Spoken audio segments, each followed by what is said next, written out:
സീനെറ്റ് ചാനലിൻ്റെ എല്ലാ പ്രേക്ഷകരെയും സ്വാഗതം ചെയ്യുന്നു ഗുരുവന്ദനം എന്ന പ്രോഗ്രാമിലേക്ക്. ഇന്ന് നമുക്ക് ഓണവിശേഷങ്ങൾ പങ്കുവയ്ക്കാൻ ഇവിടെ എത്തിയിരിക്കുന്നത് എൻ്റെ ഗുരുനാഥനും പ്രശസ്ത സംഗീതജ്ഞനും സംഗീത സംവിധായകനും ഗായകനുമായ സംഗീത കുലപതി സംഗീതരത്നം ഡോക്ടർ കാഞ്ഞങ്ങാട് രാമേന്ദ്രൻ മാഷാണ്. മാഷിനെ ഈ പ്രോഗ്രാമിലേക്ക് സ്വാഗതം ചെയ്യുന്നു. നമസ്കാരം സർ. അതായത് മാഷുടെ പഴയ ഓണക്കാലം, അതായത് മാഷുടെ അച്ഛൻ, അമ്മ, ഏച്ചിമാർ, അനിയന്മാർ ഒക്കെ കൂടിയിട്ടുള്ളൊരു ഓണക്കാലം, ആ ഓണക്കാലത്തിൻ്റെ ഓർമ്മകൾ നമ്മളെ പ്രേക്ഷകർക്ക് വേണ്ടി ഒന്ന് പറയാം. പഴയ ഓണക്കാലം എന്ന് പറഞ്ഞാൽ അതൊരു വലിയൊരു എന്താ പറയുക, എത്ര പറഞ്ഞാലും എത്ര ആസ്വദിച്ചാലും എത്ര മധുരിച്ചേർക്കാൻ ശ്രമിച്ചാലും ഇനിയും മധുരിച്ചുകൊണ്ടിരിക്കുന്ന ഓർമ്മകളാണ്. കാരണം അന്നത്തെ ഒരു കാലഘട്ടം അങ്ങനെയാണ്. ഇന്നത്തെ പോലെയല്ല. ഇന്ന് കുന്നുകളില്ല, താഴ്വരകളില്ല, പൂക്കളില്ല. ഓണപ്പൂ എന്താണെന്ന് വെച്ചാൽ കുട്ടിക്ക് അറിയില്ല. തുമ്പപ്പൂ എന്താണെന്ന് വെച്ചാൽ ഞാൻ കണ്ടിട്ടില്ല എന്ന് പറയും അല്ലേ. ഓണപ്പൂവേ പൂവേ എന്നോട് മലയാളം ചോദിച്ചിട്ടുണ്ട്. ഓണപ്പൂവേ പൂവി നീ തേടും മനോഹര തീരം. ഈ പാട്ട് പാടുന്ന ചെറിയ കുഞ്ഞുങ്ങൾ നമ്മളോട് എന്നോട് ചോദിച്ചിട്ടുണ്ട്, ചെറിയ ഓണപ്പൂ എന്ന് പറഞ്ഞാൽ എന്താണ്, അതെങ്ങനെ എനിക്ക് ഷെയ്പ്പ് എങ്ങനെയാണെന്ന് ചോദിച്ചിട്ടുണ്ട്. അപ്പം അങ്ങനെയാണ് ഇന്നത്തെ അവസ്ഥ. അന്നതല്ല. ചെറിയ കാലഘട്ടത്തിൽ നിക്കർ കുടുക്ക് പോലും ഉണ്ടാവില്ല നിക്കറിന്. അതിങ്ങനെ തൂക്കി പിടിച്ചിട്ട് ഈ കുരിയും പിടിച്ചിട്ടാണ് പൂ പറിക്കാൻ വേണ്ടി പോകുന്നത്. പൂക്കൾ, ഒരുപാട് പൂക്കൾ തേടിപ്പോകാം. അതൊരു ഹരം തന്നെയാണ്. അതൊന്നുമില്ല ഇപ്പോൾ. അപ്പോൾ പണ്ടത്തെ ഒരു ഓണത്തിൻ്റെ സ്വാദ് വേറെ തന്നെയാണ്. ഇപ്പോഴത്തെ ചെറിയ കുട്ടികളൊക്കെ നിർഭാഗ്യവാന്മാരാണ്. എന്തൊക്കെയോ ആണ് ഇപ്പോഴത്തെ ഒരു അവസ്ഥ. ഇപ്പോൾ തുമ്പപ്പൂവും ഒന്നും ഈ കാലഘട്ടത്തിൽ ഇല്ലല്ലോ. പൂമ്പാറ്റകളില്ല. പഴയ കാലത്ത് കാണുന്ന പൂമ്പാറ്റകളൊന്നും. അതെ. പക്ഷേ ഇതിൻ്റെ പിറകെയുള്ള ഒരു തത്വം എന്താണെന്ന് പറഞ്ഞാൽ, ഒന്നാവണം എന്നുള്ള ഒരു തത്വം ഇതിലുണ്ട്. അത് ഏത് ഫെസ്റ്റിവൽ എടുക്കുന്നു, ഓണായാലും റമദാനായാലും ക്രിസ്മസ് ആയാലും, നാം ഒന്നാണോ എന്നുള്ളൊരു തത്വം ഇതിലുണ്ട്. അത് നമ്മുടെ കുട്ടിക്കവിതകളുടെ ആശാനായിരിക്കുന്ന കുഞ്ഞുണ്ണി മാഷ് ഓണത്തെക്കുറിച്ചൊരു ഇത് നടത്തിയിട്ടുണ്ട്. അദ്ദേഹം പറഞ്ഞത്, ഒരു വെളുത്ത എലാസ്റ്റിക് വലിച്ചു പിടിക്കും, ഇങ്ങനെ രണ്ട് ഭാഗത്ത് വെളുത്ത എലാസ്റ്റിക് ഇങ്ങനെ വലിച്ചു പിടിച്ചിട്ട് അതിൽ ഒന്നാവണം എന്ന് കറുത്ത മഷി കൊണ്ട് എഴുതിയിട്ട് രണ്ട് ഭാഗത്തെയും പിടിവിട്ട് കഴിഞ്ഞാൽ അത് ചുരുങ്ങും. അപ്പോൾ നമുക്ക് പെട്ടെന്ന് നോക്കുമ്പോൾ ഓണം നീ കാണും. ഓണം ഓക്കെ. അപ്പോൾ ഒന്നാവണം എന്നാണ് ഇതിൻ്റെ തത്വം. അതില്ലെങ്കിലും അത് ഇപ്പം നമ്മുടെ നാട്ടിൽ പൂക്കളില്ലേ, അന്യദേശത്തു നിന്നാണ് പൂ കൊണ്ടുവരുന്നത്. ഇത് കൊണ്ടുവരുന്നത് ചിലപ്പോൾ മുഹമ്മദായിരിക്കും. അതെ. അരി സാധനങ്ങളും പച്ചക്കറിയൊക്കെ കൊണ്ടുവരുന്നത് കുഞ്ഞാവുന്നാരായിരിക്കും. മറ്റുള്ള സാധനങ്ങൾ എണ്ണ ഇതിങ്ങനെയുള്ള ചില സാധനങ്ങൾ ജോസഫായിരിക്കും. അതെന്തുകൊണ്ടും ഇത് ഏത് രൂപേണയും ഏത് ഫെസ്റ്റിവലായാലും റമദാനായാലും ക്രിസ്മസ് ആയാലും എല്ലാം നമ്മൾ ഒന്നിക്കുന്നു എന്നൊരു സത്യം. ഈ പൊരുൾ നമ്മൾ മനസ്സിലാക്കുന്നില്ല. ഒരു വിഷമം മാത്രമേ ഇപ്പോഴും. അതെ സാർ. ഓക്കെ. അതാണ് ഓണം. സാർ, ആ കാലഘട്ടത്തിൽ അതായത് ഇറങ്ങിയ സിനിമാ പാട്ടുകൾ സാറിന് ഓർമ്മയുണ്ട്? അത് നമ്മൾ, അതായത് സാർ ഒരു 5ാം ക്ലാസ്സിലും 7ാം ക്ലാസ്സിലും പഠിക്കുന്ന ടൈമിന് ഇറങ്ങിയ സാറിൻ്റെ പ്രചോദനമായ പാട്ടുകൾ, അത് സാറിന് ഓർമ്മയുണ്ടോ? ഏതൊക്കെയാണെന്ന്? ഒരുപാട് പാട്ടുകളുണ്ട്. എല്ലാ പാട്ടുകളും ഒന്നും നമുക്ക് എടുത്തു പറയാൻ അല്ല. റേഡിയോ അല്ലേ സാർ ആ സമയത്ത് പാട്ട് കേൾക്കുന്ന? റേഡിയോയിൽ കൂടി മാത്രമല്ലേ, ടേപ്പ് റെക്കോർഡൊന്നും വീട്ടിൽ ഉണ്ടായി? ഞാനൊക്കെ ചെറുപ്പത്തിൽ സിനിമാ പാട്ടുകൾ പഠിക്കുന്നത് എൻ്റെ വീട്ടിന്, ഞാൻ ചെറുകുന്നുകാരനാണല്ലോ. എൻ്റെ വീട്ടിൻ്റെ ഒരു കിലോമീറ്റർ അപ്പുറം ദൂരത്തിൽ ഒരു ടാക്കീസ് ഉണ്ട്, രവികൃഷ്ണ ടാക്കീസ്. അവിടെ പോയിട്ടാണ് പാട്ട്. രവികൃഷ്ണ.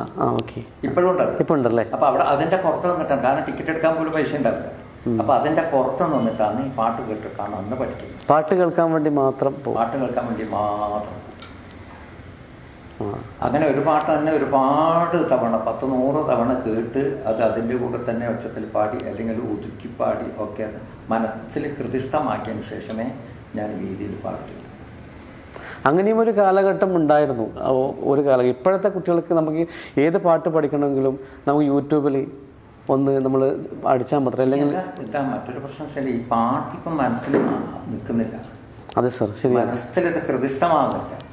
ഹൃദിസ്ഥമാവാത്തതിൻ്റെ പ്രധാനപ്പെട്ട കാരണം എന്താണ്? ഈ ഏത് സൃഷ്ടിക്കും മാതൃത്വവും പിതൃത്വം ഉണ്ടാവും. ഏത് സൃഷ്ടിക്കും നമ്മൾ മാത്രം ജനിക്കുന്നതുകൊണ്ട് മാത്രമായില്ല, അതിനപ്പുറമുള്ള എല്ലാ വസ്തുതക്കും സൃഷ്ടി എന്ന തത്വമുണ്ട്. പാട്ടുകളുടെ സൃഷ്ടി എന്താണ്? മാതൃത്വം പിതൃത്വം എന്താണ്?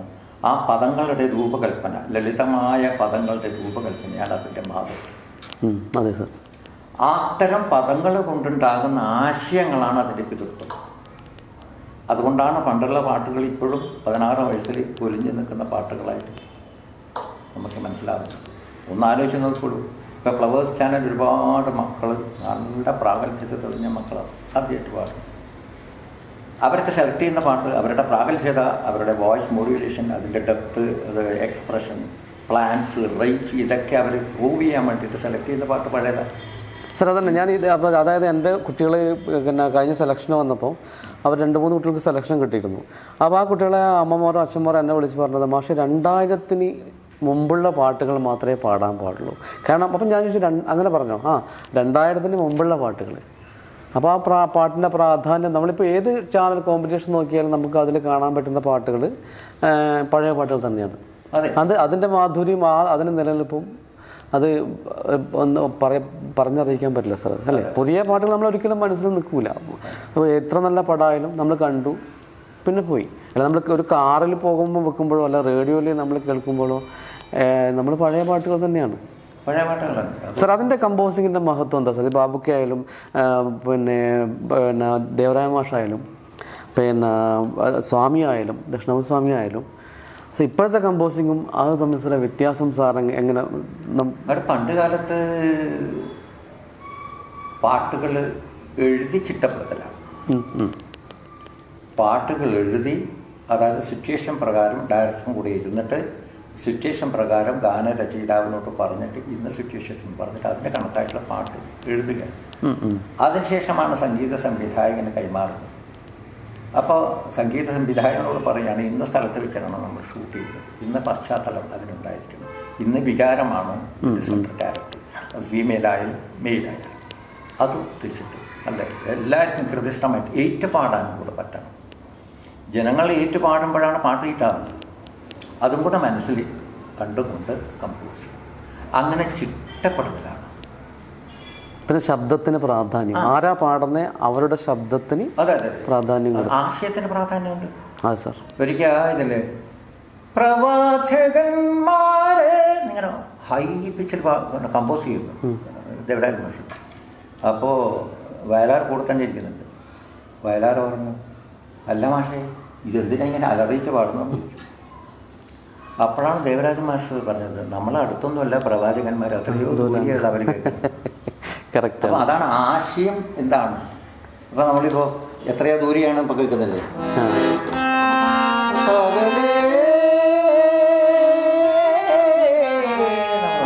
അതെത്ര അകലെയാണ്? ഇപ്പോഴത്തെ അകലെയാണെന്ന് ഞാൻ കുറ്റം പറയുന്നില്ല. പക്ഷെ ആ ആശയം എന്താണ്? അതല്ലേ തീർച്ചയായിട്ടും അതിന് സത്യം. അതുകൊണ്ടാണ് നിൽക്കുന്നത്. ഇപ്പോഴും ബഹളാണ് ഒരുപാട്. ഇപ്പോൾ ബഹളം, മൊത്തം ബഹളം. ഇപ്പോഴുള്ള പാട്ടിൻ്റെ ഒരു പ്രോബ്ലം എന്തെന്ന് പറഞ്ഞാൽ,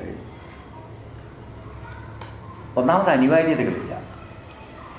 ഇന്നാൾ പാട്ടെഴുതണം, ഇന്നാൾ കമ്പോസ് ചെയ്യണം, അതൊന്നും ഇപ്പോൾ നിർബന്ധമില്ല. കാരണം ഇന്നത്തെ ടെക്നോളജിയുടെ പോക്ക് അങ്ങനെയാണ്. തമ്മ കാണണ്ട. അതെ സാർ, തീർച്ചയായിട്ടും. പണ്ട് കാലത്തെ റെക്കോർഡിങ് സ്റ്റൈലല്ല ഇപ്പോഴുള്ളത്. അപ്പോൾ ഇപ്പോൾ ചെയ്യുന്നത് എന്താണെന്ന് പറഞ്ഞാൽ, ആദ്യം മ്യൂസിക് കമ്പോസ് ചെയ്തിട്ട് ടര ടര ടര ടര ടര എന്നെല്ലാക്കിയിട്ട് പോകും. പാവം ഗാനരചിതയെക്കാളാണ് അവർ കഷ്ടപ്പെടുന്നത്. നമ്മളിങ്ങനെ തട്ടിപ്പിടിക്കാന്നൊക്കെ പോകും.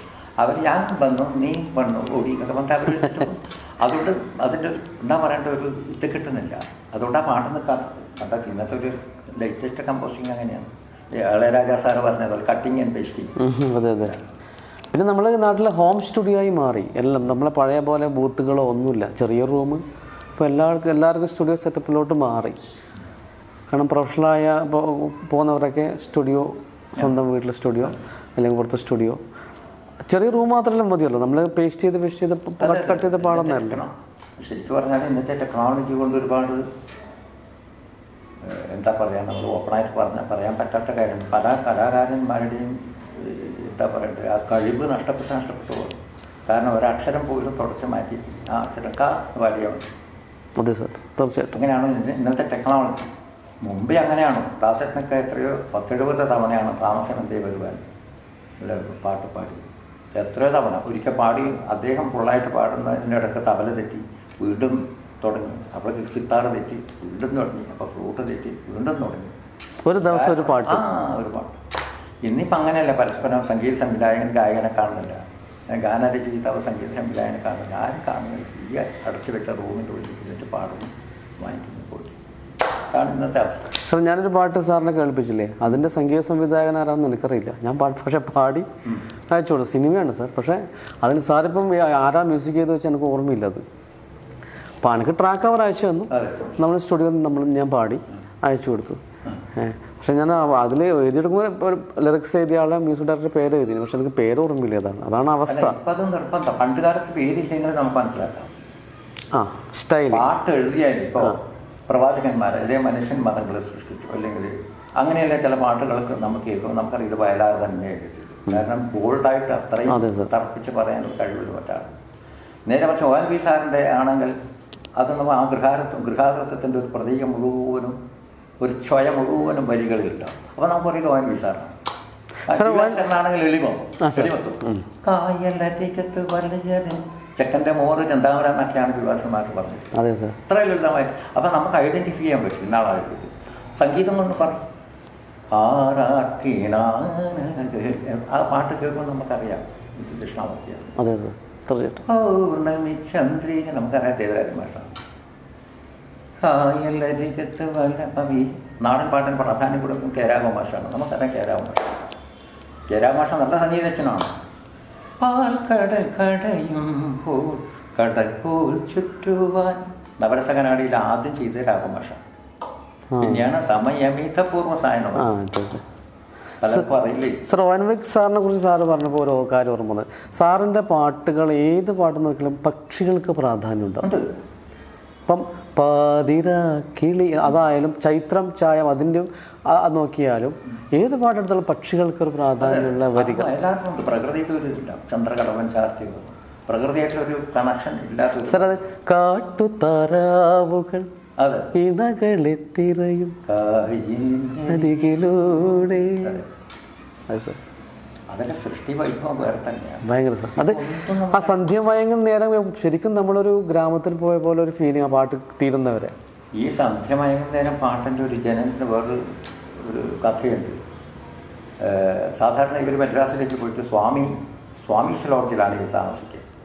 ദേവരാജ മാഷം വയലാർ. അപ്പോൾ വയലാർ കുറച്ച് പറയാൻ പാടില്ലെങ്കിൽ കുറച്ച് സേവിക്കുന്ന കൂട്ടത്തില്ല. അപ്പോൾ ഒരിക്കൽ പറഞ്ഞു നമുക്ക് വയലാറിൽ വെച്ചിട്ട് നമ്മുടെ നാട്ടിൽ വെച്ചിട്ട് ഇത് കമ്പോസ് ചെയ്യാമെന്ന്. അപ്പോൾ ഞാൻ റെഡി. നമുക്ക് ദേവരാജ മാഷ് വയലാറിലേക്ക് എത്തിയിട്ട് അപ്പോൾ ഇയാളുടെ വീട്ടിൻ്റെ തൊട്ടടുത്താണ് ഈ ലോഡ്ജ്. അവിടെ താമസിച്ചു.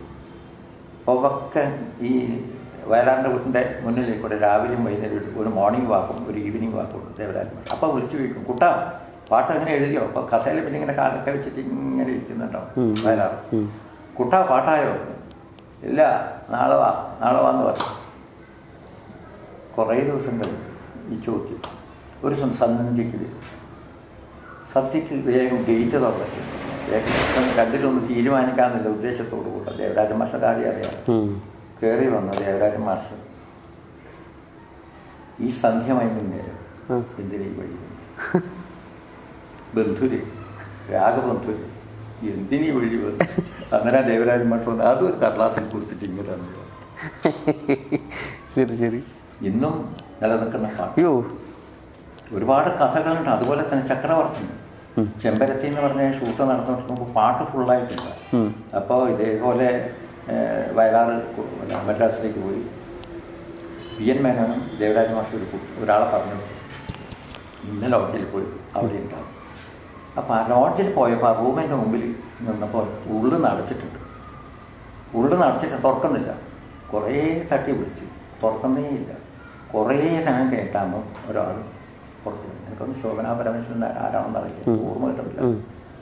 പക്ഷെ ആ കഥയ്ക്കും മനസ്സിൽ പ്രതിഷ്ഠമാണ്. എന്താ പറഞ്ഞത്? ദേവരാജ മാഷ് PN മേനോൻ സാറാണ് പറഞ്ഞിട്ട് പാട്ട് വാങ്ങിക്കാൻ വേണ്ടിയിട്ട് വന്ന വയലാർ സാറ് ഇവിടെ പോയിട്ട് വാങ്ങിച്ച് റെക്കോർഡ് ചെയ്യേണ്ടതാണ്. അതുപോലെ അത് കഴിഞ്ഞിട്ട് വേണം അത് ഷൂട്ട് ചെയ്യണമെങ്കിൽ. വയലാറൊക്കെ പോയി ഇങ്ങനെ പോലെ ഇതൊക്കെ പറഞ്ഞു കുറേ പറഞ്ഞ ഒരു കയ്യിലാന്ന് തന്നെ രൂപത്തിൽ പറഞ്ഞു. ഇപ്പം ആവുകയില്ല. എന്ത് പറഞ്ഞിട്ട് കേൾക്കുന്നില്ല. കുട്ടിയാണ് ഇങ്ങനെ പുറത്ത് കാത്തിട്ട് അവസാനം എഴുതെന്ത് ചെയ്തു, പെട്ടെന്ന് എഴുതണം എന്ന് പറഞ്ഞിട്ട് ഇവരും എല്ലാവരും 2-3 ആൾക്കാർ പുറത്തിറങ്ങിയിട്ട് പുറത്തുനിന്ന് പാലം അടിച്ചു. വയലാർ വന്നിട്ട് അടിയായിട്ട് ഡോറിനടിച്ചിട്ട് തുറക്കം എന്നല്ല പറഞ്ഞു. അടിയോടെ കുറച്ച് കഴിഞ്ഞിട്ടപ്പോൾ ഒന്നുമില്ല, അനക്കേയില്ല. അപ്പം ഇവർക്ക് പേടി. ഒരു 4-5 മിനിറ്റ് കഴിഞ്ഞിട്ടാകുമ്പോൾ ഒരു മെല്ലെ തുറന്നിട്ട് ഇങ്ങനെ നോക്കുമ്പോൾ കടലാസ് വെച്ചിട്ട് ഇതാ ജോലൊക്കെ പാട്ട് നമ്മൾ ആ പാട്ടാണ് ചക്രവർത്തി നിനക്ക് ഞാൻ എൻ്റെ ശില്പഗോപുരം തുറക്കില്ല. അയ്യോ. അപ്പം സൃഷ്ടി വൈഭവം എന്ന് പറഞ്ഞാൽ അത് എങ്ങനെയാണ് പ്രകൃതി ഓരോരുത്തർക്കും സൃഷ്ടി കൊടുക്കുന്നത്, അതിൻ്റെ നമുക്ക് അളക്കാൻ പറ്റാത്തതാണ്. അയാൾ തന്നെ അത് എഴുതിയിട്ടുണ്ട്. വയലാർ എന്നൊരു കൊച്ചു ഗ്രാമമെല്ലാവർക്കും വില കാണാനാവാത്ത കാവ്യം അത്രയെന്ന് അദ്ദേഹത്തിന് എഴുതിയിട്ടുണ്ട്. ബാലമുരളീകൃഷ്ണ പുന്നപ്ര വയലാർ എന്ന് പറഞ്ഞ സിനിമയിൽ ഒരു പാട്ടാണ്. അതിൻ്റെ അർത്ഥമാണത്. വയലാറിന്നൊരു കൊച്ചു ഗ്രാമമെല്ലാവർക്കും വില കാണാനാവാത്ത കാവ്യമത്രേ, വില കാണാനാവാത്ത കാവ്യമത്രേ. അല്ല, അതാണ് പണ്ടത്തെ ഗാനത്തിൻ്റെ ഒരു പ്രത്യേകതയും ഇപ്പോഴത്തെ ഗാനത്തിൻ്റെ ഒരു പ്രത്യേക ഐഡന്റിഫിക്കേഷൻ. പറ്റും ആരാണ് കമ്പോസ് ചെയ്ത് നമുക്ക് മനസ്സിലാവില്ല, പേര് നോക്കണം CD. അതെ. സർ, തുടർച്ചയായി 25 മണിക്കൂർ മാഷ് സംഗീതയജ്ഞം നടത്തി. 30 വർഷം മുമ്പാണെന്ന് തോന്നുന്നു അല്ലേ സർ? 30 വർഷം മുമ്പ്. സർ, ആ കാലഘട്ടത്തിൽ അങ്ങനെ നടത്താനുണ്ടായ പ്രചോദനം ഞാൻ കേട്ടിട്ടുണ്ട് സർ. അതിനു മുമ്പ് ദാസേട്ടൻ്റെ, അതായത് യേശുദാസിൻ്റെ കെയർ ഓഫിൽ ലോക സമാധാനത്തിന് വേണ്ടിയിട്ട് ഗുരുവായൂർ ദാസേട്ടൻ്റെ കൂടെ സാർ ഇതുപോലെ കച്ചേരി ചെയ്തിട്ടുണ്ട്. 8 മണിക്കൂറോ 10 മണിക്കൂറോ അങ്ങനെ ചെയ്തിട്ടുണ്ട്. അതൊരു കാരണമായിരിക്കും. പിന്നെ അതിനുശേഷം 25 മണിക്കൂർ സാറ് ചെയ്തു. അതിൻ്റെ പ്രചോദനം എന്താണ് സർ? അതെങ്ങനെ 25 മണിക്കൂർ പാടാനുള്ളൊരു കപ്പാസിറ്റി, അതായത് നമ്മളൊരു എങ്ങനെയാണ് അത് നമുക്ക് എങ്ങനെ അത്ര ഇരുന്ന് പാടാനുള്ളൊരു സാധകം ആയിരിക്കും സർ? അതിനെക്കുറിച്ചൊന്ന് പറയാമോ? അത് ശരിക്കും പറഞ്ഞാൽ ഒരു ദാസേട്ടൻ്റെ കൂടെ അന്ന് ഗുരുവായൂർ അമ്പലത്തിൽ നടത്തിയതിന് ശേഷം ഈ ലോക സമാധാനത്തിന് വേണ്ടിയിട്ട് വളരെ ഒരു അപൂർവമായിട്ടുള്ളൊരു നിമിഷമാണ്. പക്ഷെ അന്നത്തെ ആ ഗുരുവായൂർ നടയിൽ വെച്ചിട്ടുള്ള ഒരു സംഗീത പരിപാടിയിലാണ് എന്നെ ചേർത്ത് കൊടുത്തത് ദാസേട്ടൻ. എന്നിട്ട് അന്ന് ഞാൻ കഴിഞ്ഞതിന് ശേഷം കാലുതൊട്ട് വന്നിച്ചിട്ട് ഞാൻ ദാസേട്ടൻ പോകും. അപ്പോൾ ശബരിമലയ്ക്ക് പോകുന്ന വഴിയാണ് ഞാൻ അവിടെ നടത്തിയത്. ഞാൻ കൂടെ പാടി കൈതപ്പുറക്കെ ഉണ്ടായിരുന്നു. കൈതപ്പുറക്ക് ഒരുപാട് ട്രൈ ചെയ്തു. എന്നെ മുമ്പിൽ പോലും ഇരുത്താൻ പറ്റും. ഒരു 1-2 പാട്ട് പാടിക്കഴിഞ്ഞപ്പോൾ പിന്നെ ദാസേട്ടൻ അവിടെ തന്നെ എന്നെ ഇരുത്തി. ഇവിടെ പോയിട്ടില്ല, ദാസേട്ടൻ്റെ കൂടെ തന്നെ. വൈകുന്നേരം പോകാനാകുമ്പോൾ ഞാൻ കാലക്കത്തോട്ട് വന്നിട്ട് നീ ഇന്നിവിടെ നിൽക്ക്, നാളെ പോയാൽ നാളെ രാവിലെ പോയാൽ ശബരിമലക്കല്ലേ, നാളെ രാവിലെ പോയാൽ ഭഗവാനിക്ക് ഒന്ന് തൊഴുതിട്ട് രാവിലെ പോയാൽ വലിയ സന്തോഷമായി. സ്വാമിയാരോടൊക്കെ ഞാൻ പറഞ്ഞു നമുക്ക് രാവിലെ പോകാം, രാത്രിത്തെ ചിലവല്ല ദാസേട്ടനല്ലേ പറയുന്നത്. എന്നിട്ട് ഞാൻ അദ്ദേഹം നിന്നത് അന്ന് ആഞ്ജൻ നമ്പൂതിരിയുടെ ഇല്ലത്തിലാണ് ദാസേട്ടൻ. അപ്പോൾ എൻ്റെ ഒരു അടുത്തൊരു സുഹൃത്തുണ്ടായിരുന്നു ഈ ഗുരുവായൂർ, സരിത എന്ന് പറഞ്ഞ സ്റ്റുഡിയോൻ്റെ ഉടമ സുരേന്ദ്രൻ. സംഗീതം എന്ന് പറഞ്ഞാൽ ജീവനാണ്. ഞാനിപ്പോഴും ഗുരുവായൂരൊക്കെ പോയി കഴിഞ്ഞാൽ അവൻ്റെ സ്റ്റുഡിയോയിലാണ് താമസിക്കുന്നത്. Studio air condition studio. സംഗീതം എന്ന് പറഞ്ഞാൽ മൈക്കും അങ്ങനത്തെ ഒരു മനുഷ്യൻ. എനിക്ക് ഒരുപാട് പേരുണ്ടാക്കി തന്നത് സുരേന്ദ്രനാണ്. അപ്പോൾ സുരേന്ദ്രൻ ആണ് ഇതിൻ്റെയൊക്കെ പ്രധാനപ്പെട്ട കാരണം. സുരേന്ദ്രൻ പറഞ്ഞ ആഞ്ഞൻ നമ്പൂതിരിൻ്റെ ഇല്ലത്താണ് ദാസേട്ടനുള്ളത്. അവിടെ പോകാറ്. ഞാൻ 8 മണിക്ക് സ്വാമിയോടെല്ലാം കൂട്ടിയിട്ട് പോകുമ്പോൾ ഒരുപാട് ആൾക്കാർ ഇതുപോലെ മാധ്യമക്കാരും പത്രക്കാരും അത് ഇന്ന് പറയണ്ട ഇങ്ങനെ ഇതൊക്കെ എടുത്തിട്ട് ഇങ്ങനെ എടുത്തിട്ട് എല്ലാവരും എനിക്ക് വഴിമാറി തന്നെ. ഞാൻ പോയി ദേവികൊണ്ട് കാലിട്ട് പോയി, പ്രഭേ നീ അതിൻ്റെ അടുത്ത പ്രഭേനോട് പറഞ്ഞു. അപ്പോൾ ഒരു പുതുക്കം ഇങ്ങോട്ട് കൊണ്ടുവരുന്നു. എന്നിട്ട് അതിന് സൗകര്യം. അപ്പോൾ അതിൻ്റെ അകത്ത് വന്നിട്ട് ഒരു പൊന്നാടയാണ്. എനിക്ക് ആ പൊന്നാട ചേർത്തിട്ട് അനുഗ്രഹിച്ചിട്ട് ഇനി നീ കൂട്ടി പോകണം. അതാണ് എൻ്റെ ആദ്യത്തെ ഞാൻ ദാസേട്ടൻ തമ്മിലുള്ള ഒരു ബന്ധം ഇപ്പോഴും അത് പവിത്രമായിട്ട് നമ്മൾ കാത്തു സൂക്ഷിക്കും.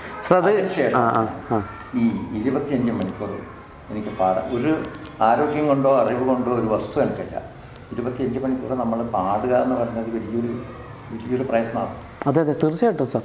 പക്ഷെ ആ പ്രയത്നം ഇത്രയെല്ലാം എന്താ പറയുക, ഒരു കഠിനമായ ഒരു പ്രവൃത്തിയുടെയൊക്കെ ഒരു മനസ്സ് എനിക്ക് തോന്നുക എന്ന് പറഞ്ഞാൽ അതൊരു ശുദ്ധമായ മനസ്സിലുകൊണ്ട് മാത്രം.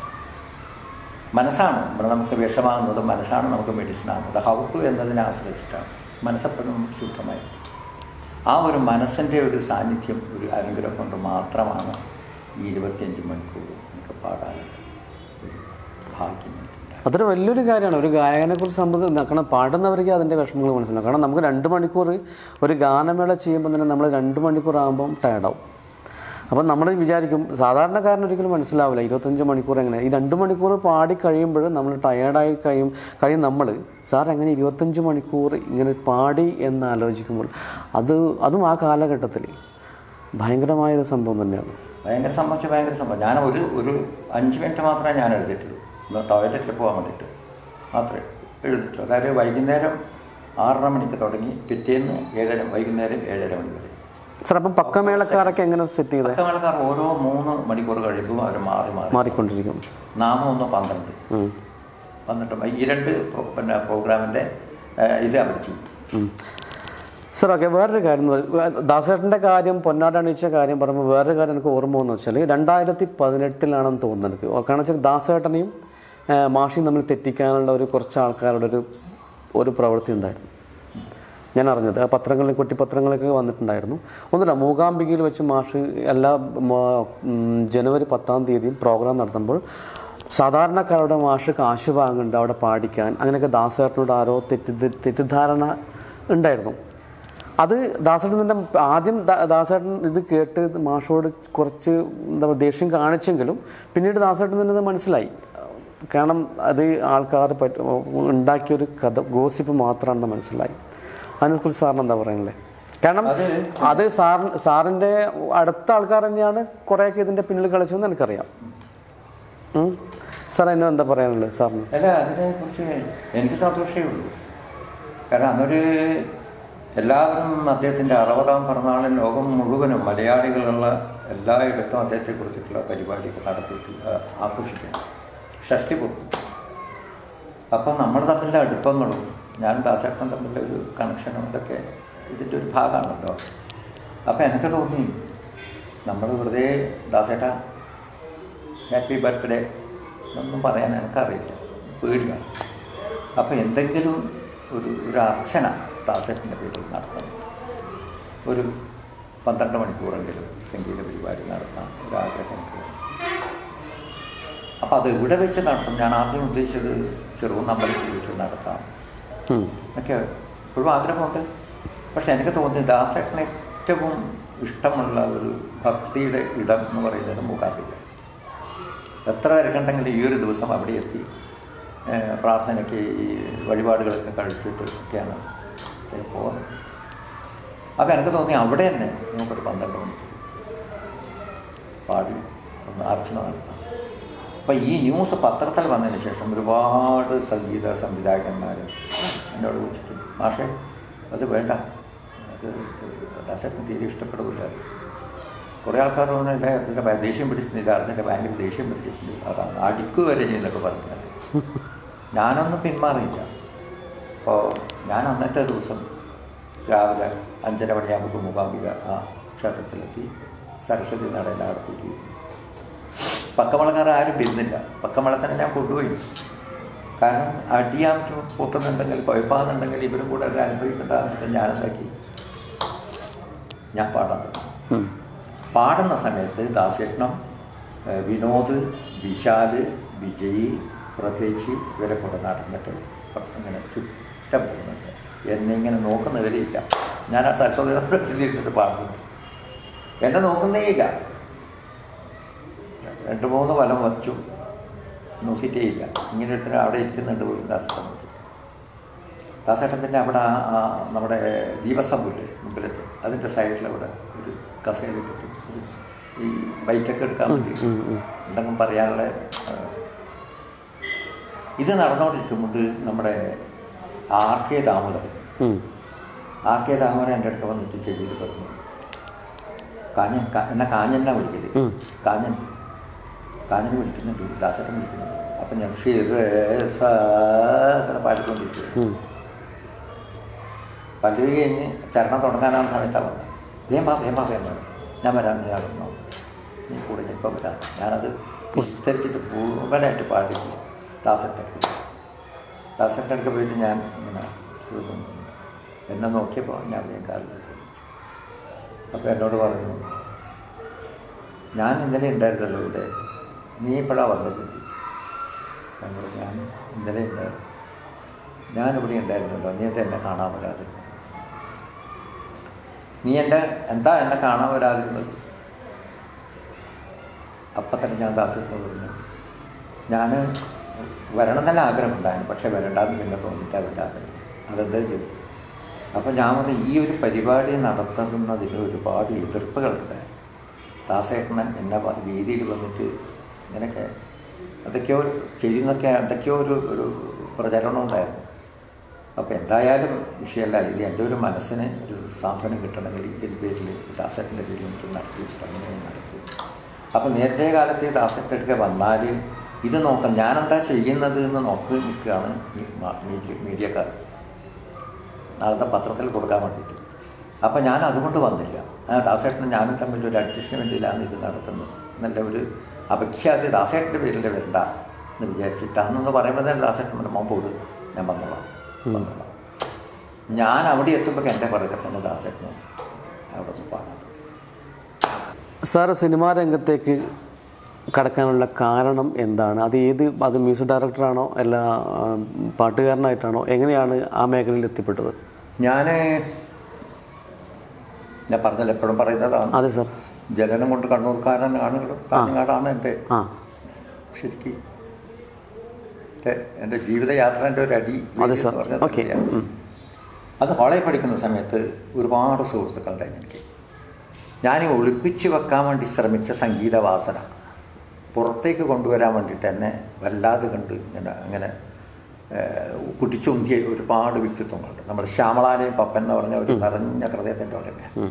എന്തിനും എനിക്കത് ചെയ്യണം ഇത് ചെയ്യണം എന്നെ ഒരു സപ്പോർട്ട് ചെയ്തിട്ട് കൂടെ തന്നെ നടന്നിട്ട് അങ്ങനത്തെ ഒരു സുഹൃത്തൊന്നും എനിക്ക് ഉണ്ടാവാൻ സാധ്യതയില്ലാന്ന് പോലും ഞാൻ തുറന്ന് പറയണം. പ്രസാദ്, സുധാകരൻ, നമ്മുടെ ശ്യാമളാലയം പപ്പൻ, പാട്ടാളി, നമ്മുടെ ബാലകൃഷ്ണൻ ഒക്കെ. അപ്പോൾ അതിൻ്റെ കൂടെ തന്നെ ഒരു ഗുരുദത്ത് പയ്യുണ്ടായിരുന്നു, നീലേശ്വരക്കാരനാണ്. ബ്രീഡിക്കിരിക്കുക എൻ്റെ ക്ലാസ്സിലായിരുന്നു. ഭയങ്കര തടിച്ചിട്ടാണ്, ഗിറ്റാറൊക്കെ വായിക്കാൻ ഭയങ്കര കൊതിയ. അങ്ങനെ പുള്ളി കുറച്ച് പൈസയൊക്കെ ഉള്ള കൂട്ടത്തിലാണ്. ഇവരെല്ലാവരും കൂടി തീരുമാനമെടുത്തു നമുക്ക് സിനിമ എടുക്കാം. അങ്ങനെ പനിനീരം മഴ എന്ന് പറഞ്ഞൊരു സിനിമ എടുക്കാൻ വേണ്ടിയിട്ട് തയ്യാറായി ഇവർ. അന്ന് രാജശേഖരൻ ഡയറക്ടർ, അർജുൻ മാഷൻ മ്യൂസിക്, വയലാറിൻ്റെ പാട്ട്. അത് ശരി. അപ്പോൾ അതിലൊരു പാട്ട് കമ്പോസ് ചെയ്തിട്ട് പാട്ടൊക്കെ പഠിച്ചിന്, റെക്കോർഡിങ് പോലും നടന്നിട്ടില്ല. വയലാറിൻ്റെ വരികൾ എൻ്റെ മനസ്സുകൊണ്ട്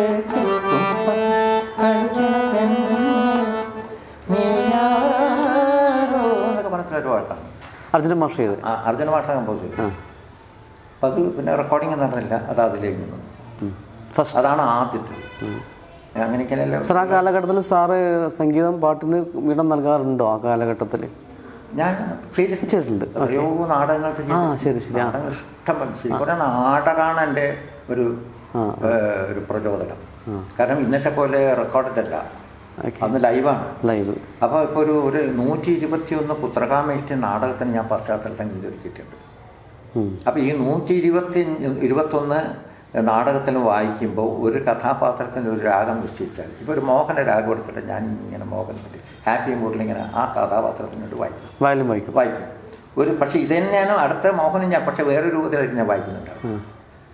അപ്പോൾ ഈ 121 തരത്തിൽ മോഹനരാഗത്തെ എനിക്ക് ഇതിൻ്റെ അകത്ത് ഇതാക്കാൻ വേണ്ടി എനിക്ക് കഴിയും. അത് എൻ്റെ ആലാപന ശുദ്ധിക്കും എൻ്റെ ആലാപനത്തിൻ്റെ ഒരു പ്രാഗൽഭ്യത തെളിയിക്കാൻ വേണ്ടിയിട്ട് ഒരുപാട് സഹായിച്ചിട്ടുണ്ട് കച്ചേരിക്ക് പണ്ടുകാലത്ത്. അതെ സാർ. അപ്പോൾ ഇങ്ങനെ സംഗീതം ചെയ്ത ഒരു അറിവാണ് പുറത്തേക്ക് അറിഞ്ഞത്. അങ്ങനെയാണ് ഡാലിയ പൂക്കൾ എന്ന് പറഞ്ഞ ഒരു സിനിമ സംഗീതം ചെയ്യാൻ എനിക്ക് സാധിക്കും. അതിനു മുമ്പേ സ്നേഹം എന്നും പറഞ്ഞ ഒരു പാട്ട്, അല്ല എന്താണ് അതിൻ്റെ പേര്, സ്മാരകം നാട്ടം പറഞ്ഞൊരു പാട്ട് ഞാൻ സംഗീതം ചെയ്യാൻ വേണ്ടിയിട്ട് ആവശ്യപ്പെട്ടായിരുന്നു. ദാസേട്ടന പാട്ട് പാടുന്നത്. അപ്പോൾ അന്ന് ഭയങ്കര രസമാണത്. ഇതെല്ലാം ഒരു മനസ്സിൽ ഓർക്കേണ്ട ഇതാണ്. ഭരണി സ്റ്റുഡിയോയിൽ 2 മണിക്ക് അല്ല 3 മണിക്ക് ദാസേട്ടൻ വരും, പാട്ടെല്ലാം ശരിയാക്കണം എന്നൊക്കെ പറഞ്ഞ് ഗുണസിംഗായിരുന്നു എൻ്റെ അസോസിയേറ്റ് ഡയറക്ടർ. ഗുണസിംഗിനെ അയാൾ പറഞ്ഞ പാട്ടാക്കി. സ്നേഹം സ്നേഹം എന്ന് തുടങ്ങുന്നൊരു പാട്ടാണ്, ദാസേട്ടൻ്റെ പാട്ടുണ്ട്. അപ്പോൾ ദാസേട്ടന് ഭയങ്കര തിരക്കുള്ള സമയമായിരുന്നു. ഈ ഗുണസിംഗയിലൊരു 3 മണിക്കല്ലേ ദാസേട്ടൻ. അപ്പോൾ ഉച്ചവരെ വേറൊരു വർക്ക് ഞാൻ എടുത്തോളാം, കിട്ടുന്ന പൈസ കളയണ്ട സാർ, ഞാൻ പോവറേ എന്നൊക്കെ പറഞ്ഞിട്ട് പോയി. ദാസേട്ടൻ 2 മണിക്ക് തന്നെ എത്തി. 2 മണിക്ക് എത്തിയിട്ട് എന്നോട് ദേഷ്യമാണ്. എന്നെ എനിക്ക് അറിയില്ല, എന്നെ ശ്രദ്ധിക്കുന്നേ ഇല്ല. എനിക്ക് പേടി, മുന്നോട്ട് പോയിട്ട് വല്ലാത്ത പേടി. അവസാനം ഇവിടെ മ്യൂസിക് ഡയറക്ടർ ഇവിടെ ആരത് കൺട്രോൾ ചെയ്യുന്നവരാണ്, അസിസ്റ്റൻ്റായിരുന്നു. ഗുണസിംഗാണെന്ന് പറഞ്ഞു ആരോ. ആ ഗുണസിംഗെ ഇവിടെ അത് വേറെ സ്റ്റുഡിയോയിൽ പോയിട്ടുണ്ട്, ഇപ്പോൾ വരും സാർ. ശരി പോവാം തൊട്ട് പോക്ക്. പാടില്ല പാടാതെ പാട്ടും കേട്ടില്ല, പാടിയില്ല. ഞാനൊറ്റ കയറച്ചൽ ഇപ്പുറത്തെ ബാത്റൂമിൽ പോയിട്ട് കയറച്ചലോട് കയറച്ചൽ ആദ്യത്തെ തീർച്ചയായിട്ടും അതിന് അതോടെ നിന്നു. അതിനുശേഷമാണ് ഈ ഡാലിയ പൂക്കൾ. അന്ന് വാണിയറാം കത്തി നിൽക്കുന്ന രംഗത്ത് വന്ന ആ കാലം. അതിലാണ് ഒരു പാട്ട് ഞാൻ ആദ്യം ചെയ്തത്, രജനീഗന്ധികൾ ഇടരുമില്ല. കേട്ടിനോ പാട്ട്? രജനീഗന്ധികൾ. മറ്റേ ഇത് മെയിൽ സിംഗർ ജോളി അബ്രഹാം.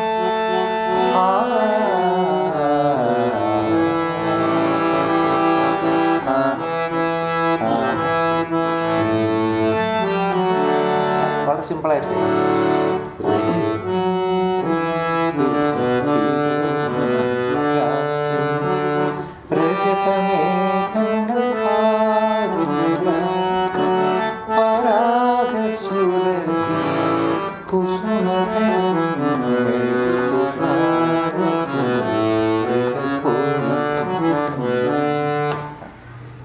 പേടിച്ചോണ്ടാ പഠിപ്പിച്ചിന്. ജോളി അബ്രഹാം മെയിൽ. അത്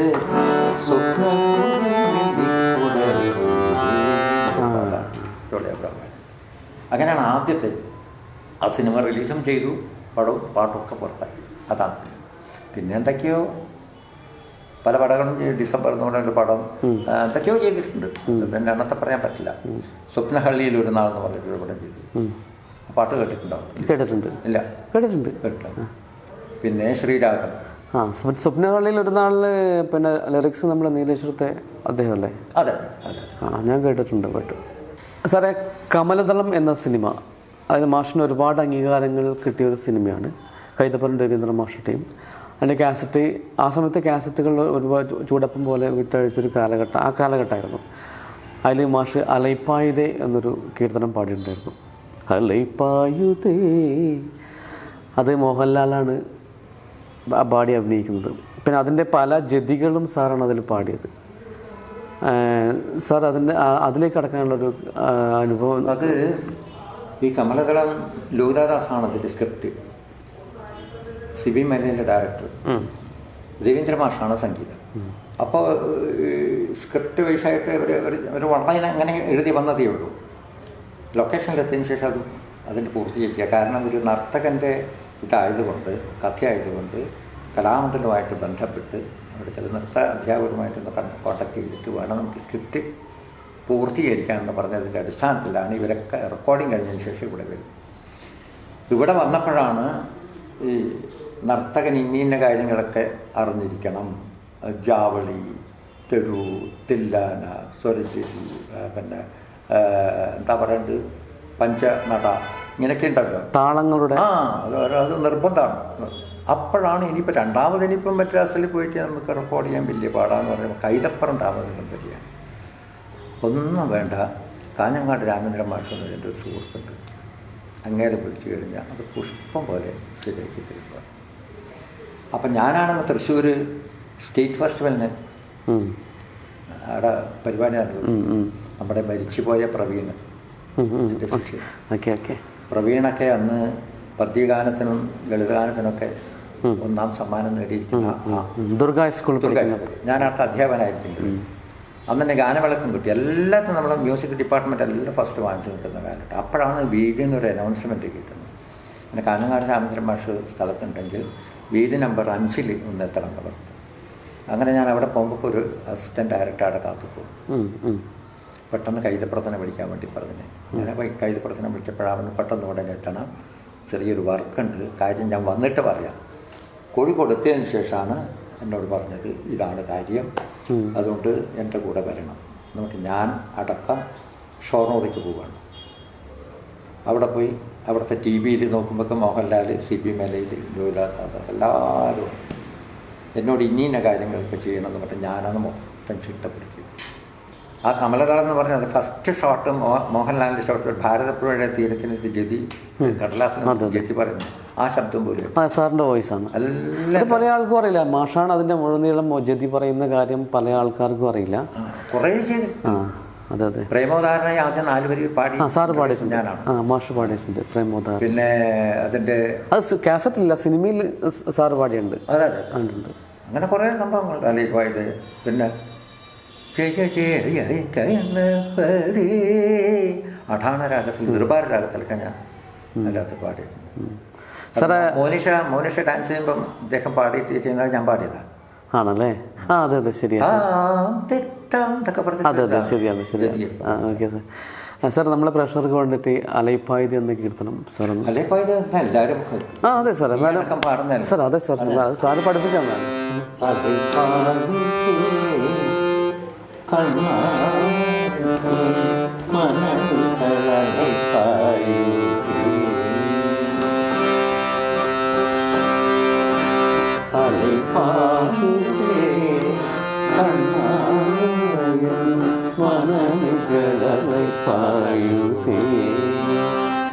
ആനന്ദമോഹന വേണുഗാനമതിലൈ പായുതേ. അത് ആ ഒരു 4 വരിയോട് കൂടിയാണ് ജനശ്രദ്ധ. അതെ സാർ തീർച്ചയായിട്ടും. അതിൻ്റെ ഏറ്റവും എനിക്ക് നന്ദി അപ്പോൾ മരണം വരെ എനിക്ക് പറയാനുള്ള കൈതപ്രത്തിലാണ്. അതിൻ്റെ റെക്കോർഡിങ് ആയിക്കോട്ടെ, എന്ത് രസമാണ് കാസറ്റൊക്കെ. അതിൻ്റെ അകത്ത് ഒന്നും കൃത്യമൊത്തം ചെയ്യാൻ പറ്റില്ല, കാരണം ഞാൻ എൻ്റെ കൺട്രോളിലുള്ളത്. അതാണ് റെക്കോർഡിംഗ് റൂമിൽ ഇതിൻ്റെ ഫൈനൽ മിക്സിങ് അടക്കം ഞാൻ തന്നെയാണുള്ളത്. അതെ അതെ. ചിലവർ ഇപ്പം ചെമ്പകമായിട്ടില്ലേ പിന്നെ പുലരിയായി അത് പറയുന്നത് മനോഹരമായ ഗാനം. മനോഹരം. പക്ഷേ വോയിസ് ഒന്നും എന്തൊക്കെയോ അരപടിപാടാണ് സാർ. അതെന്താണെന്നറിയോ, അത് ആ കാലഘട്ടത്തിൽ CD ഒന്നുമല്ല, കാസറ്റാണ്. ഈ കാസറ്റ് ആകുമ്പോൾ നമ്മൾ ഈ പടത്തിലോട്ട് പോകുമ്പോൾ ഞാൻ കേട്ടറിവ് വെച്ചാൽ നമ്മൾ പടത്തിലോട്ട് മാറുമ്പോൾ ഒരു 1/2 നോട്ട് പിന്നെ നമ്മൾ പിച്ച് കയറും. അപ്പോൾ ഈ കയറ്റുമ്പം പിന്നെ ആ സമയത്ത് നമ്മുടെ വോയിസ് കുറച്ച് ചേഞ്ച് ആവും. അപ്പൊ അതേ സാധനം കാസറ്റിലോട്ട് ഇട്ടു എന്നാണ് ഞാൻ കേട്ടത്. അല്ല, ഞാൻ പിന്നീട് അറിഞ്ഞിട്ട് വേറെ കൈകൾ അതിന്റെ പുറകെ തീർച്ചയായിട്ടും സാറേ. നല്ല ചിത്രചേച്ചിയും കൂടി പുലരിയായി നിറമലരിയായി പുതുജീവിതം. രസമുള്ള പാട്ടാ പറയാം.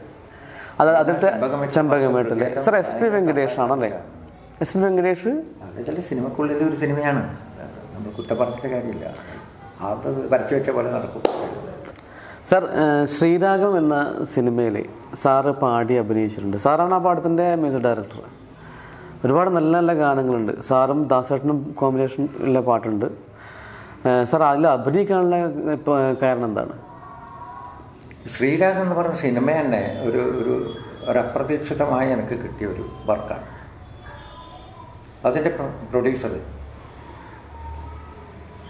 അദ്ദേഹം കൊല്ലത്ത് ശ്രീകൃഷ്ണ ക്ഷേത്രം, ആശ്രാമ ശ്രീകൃഷ്ണ ക്ഷേത്രത്തിൽ എൻ്റെ ഒരു ഗാനമേള നടക്കുന്നുണ്ടായിരുന്നു.